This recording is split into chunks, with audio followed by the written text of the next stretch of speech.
গ্রামের পাশে শান্ত এক বন। সেই বনে থাকত এক চতুর শিয়াল। সন্ধ্যা পেরোতেই তার পেট কেমন যেন কাঁদতে শুরু করল। শিয়াল আকাশের দিকে তাকিয়ে দীর্ঘ শ্বাস ফেলল। আজ কিছু না খেলে রাতটা খুব কঠিন যাবে। ঠিক তখন হালকা বাতাসের সাথে ভেসে এলো কুটকুট কুট শব্দ। শিয়ালের কান খাড়া হয়ে গেল। শব্দটা গ্রামের দিক থেকে আসছে। মুরগি! তার চোখ দুইটা উজ্জ্বল হয়ে উঠল। শিয়াল ধীরে ধীরে গ্রামের দিকে এগোলো।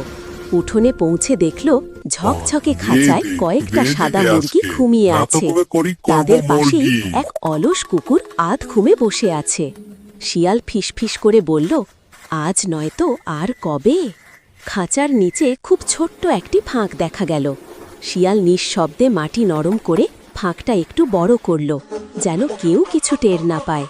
তারপর চাঁদের আলোয় নিজের ছায়া লুকিয়ে ধীরে ধীরে মাথা ঢুকিয়ে দিল।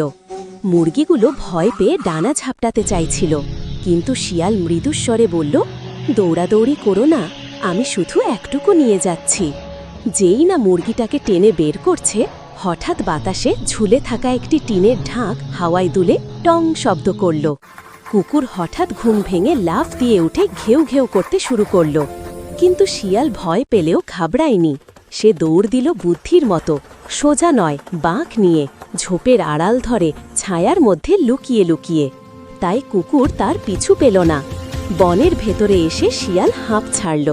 তারপর আকাশের দিকে তাকিয়ে বলল, চুরি করলে আনন্দ লাগে, কিন্তু ভয়ও বেশি লাগে। সৎ পথে খাবার খুঁজলে মনটা থাকে হালকা।